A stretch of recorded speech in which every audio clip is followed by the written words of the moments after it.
Nasubok ang pasensya ni Lola ni Dora at Alden Richards kanina nang paglaruan sila ng kidnapper tungkol sa pinagtataguan daw kay Yaya Dob. Makatakas na kaya si Yaya? Alamin natin sa chika ni Lars Santiago.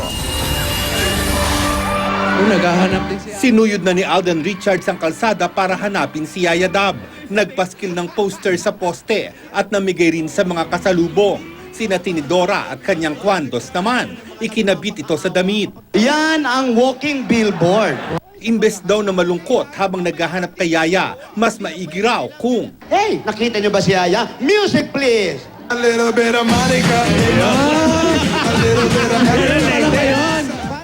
kumusta na nga ba si Yaya? Heto't 5 araw ng hawak ng kidnappers. Maya-maya, may tumawag na naman.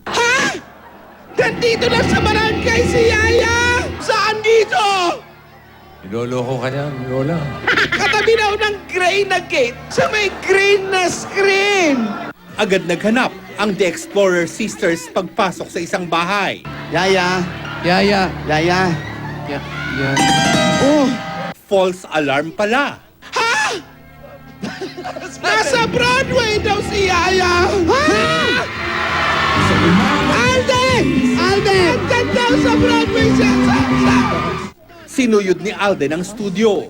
Sa may props. Sa may props. Kung saan ko pinag-ikip si Alden. Wala rin sa props area. Napakasama mo. Sabihin mo na kung ano ang gusto mong kapalit. Sino nag-utos sa'yo nito? Sino? Lalo lang tuloy na durog ang puso ni na Alden at Yaya. Hanggang kailan ako maghihintay na makasama kang muli sa... Di lang ikaw ang nahihirapan. But wait, bukas pala ang pinto sa hideout ni Yaya. Yaya!